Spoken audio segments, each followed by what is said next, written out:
हर हर महादेव। हर हर हर महादेव। हर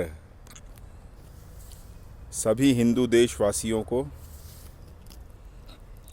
काशी विश्वनाथ से हर हर महादेव। हर 1000 साल का गौरव, अगर हम कहें 1000 साल का गौरव, 1000 साल की पराधीनता, 1000 साल की गुलामी का भाव, 1000 साल से एहसास कमतरी का भाव जो हिंदू सभ्यता के ऊपर थोप दिया गया था, हिंदू राष्ट्रवादियों के ऊपर जबरदस्ती लाद दिया गया था, हिंदू सनातन प्रेमियों पर जबरदस्ती जो जजिया का बोझ डाल दिया गया था, उस बोझ से, उस पाप से, उस एक कमतरी के भाव से, काशी से जो हमें मुक्ति मिली है वो अद्भुत है, अतुलनीय है। कल जो काशी का सौंदर्य देखा, काशी का जो महात्म्य देखा, काशी के सिपाही को, काशी विश्वनाथ के सेनापति को काशी में गंगा में गंगा स्नान करते हुए, गंगा में डुबकी लगाते हुए और काशी की गलियों में काशी का वैभव दिखाते, दर्शाते, बखानते देखा, वो अद्भुत था, वो अकल्पनीय था। हम इस पीढ़ी के लोग हैं। इस पीढ़ी को आगे आने वाले कई दशकों तक, कई शताब्दियों तक लोग याद रखेंगे। ये एक अद्भुत पीढ़ी थी जिसने हिंदू सनातन की लड़ाई को लड़ा, अपने दिलों में, अरमान में, अपने दिलों में अपने अरमानों को, मन में, मस्तिष्क में, अपने पुरुषार्थ से उन अरमानों को जिया। हिंदू सनातन का जो मान मर्दन करने वाले थे, आज उनको काशी से सही जवाब मिल गया होगा।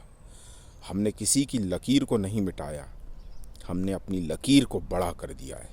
हमने हिंदू सनातन के मान को आज आसमान में उन बुलंदियों तक पहुंचा दिया है जहां तक दूसरे धर्म तो कह ही नहीं सकते आप, जो अधर्म है।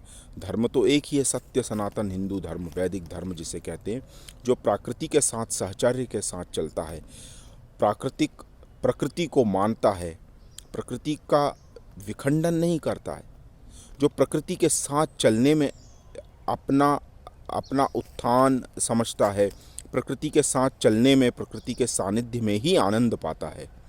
ये हिंदू सनातन है, वैदिक धर्म है। लेकिन जो कल्ट हैं, मजहब हैं, वो पैगंबरवादी हैं। पैगंबरवादी एक व्यक्ति आएगा और जो उसके जैसा हुआ, उसके सारे पाप माफ़ हैं, सारे दोष, उसके जो दोष हैं, उसके जो अवगुण हैं, वो सब माफ़ हो जाते हैं। जबकि हिंदू सनातन में, वैदिक पद्धति में ये नहीं होता है। तो क्या हुआ अगर आप साक्षात कृष्ण हैं, श्री कृष्ण हैं, अगर आपने महाभारत का गीता ज्ञान भी दिया है, महाभारत के युद्ध क्षेत्र में खड़े होकर, तब भी आपको माता गांधारी का श्राप लेना पड़ेगा, और उन्होंने लिया।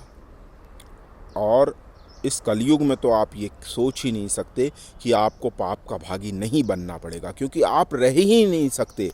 अगर आपको रात दिन गालियां पड़ रही हों तो आप चुपचाप सुनेंगे और भीरू बन जाएंगे, और आप गालियों का जवाब गालियों से देंगे, तो पाप के भागी आप भी बनेंगे। लेकिन उसका कोई और दूसरा इलाज ही नहीं है, कोई दूसरा उपचार ही नहीं है। आप अपशब्दों को अपशब्द से ही तौल सकते हैं, लड़ सकते हैं। आप किस अस्त्र का इस्तेमाल करेंगे युद्ध में आपके ऊपर नहीं होता, आपके शत्रु के ऊपर होता है। आपका शत्रु कौन सा अस्त्र आप पे, किस अस्त्र से, किस शस्त्र से आप पे हमला करने वाला है, कैसा हमलावर है, उस युद्ध नीति के तहत आपको उसका पलटवार देना होता है। और अब ये हिंदू दे रहा है, सीख चुका है। अब वो पलटवार करेगा, अब वो पलटवार कर रहा है। अयोध्या में हुआ, काशी विश्वनाथ में हुआ, अब मथुरा की बारी है। मथुरा चलो।